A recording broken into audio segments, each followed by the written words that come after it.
Funeral Tree of the Sokokis by John Greenleaf. Whittier. Around Sebago's lonely lake there lingers not a breeze to break the mirror which its waters make. The solemn pines along its shore, the firs which hang its grey rocks o'er, are painted on its glassy floor.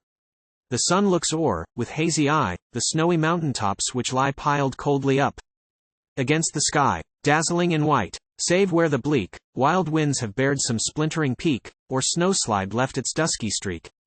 Yet green are Saco's banks below, and belts of spruce and cedar show, dark fringing round those cones of snow.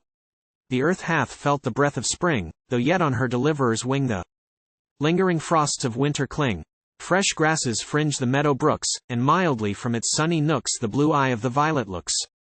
And odors from the springing grass, the sweet birch and the sassafras, upon the scarce felt breezes pass. Her tokens of renewing care hath nature scattered everywhere, in bud and flower, and warmer air. But in their hour of bitterness, what reek the broken Sokokis, beside their slaughtered chief? Of this the turf's red stain is yet undried, scarce have the death-shot echoes died along Sebago's wooded side, and silent now the hunters stand, grouped darkly, where a swell of land slopes upward from the lake's white sand. Fire and the axe have swept it bare, save one lone beech, unclosing there its light leaves in the vernal air.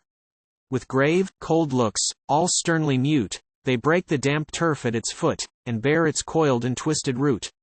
They heave the stubborn trunk aside, the firm roots from the earth divide, the rent beneath yawns dark and wide. And there the fallen chief is laid, in tasseled garb of skins arrayed, and girded with his wampum braid. The silver cross he loved is pressed beneath the heavy arms, which rest upon his scarred and naked breast. Tea is done. The roots are backward sent, the beechen tree stands up unbent, the Indian's fitting monument. When of that sleeper's broken race their green and pleasant dwelling place, which knew them once, retains no trace.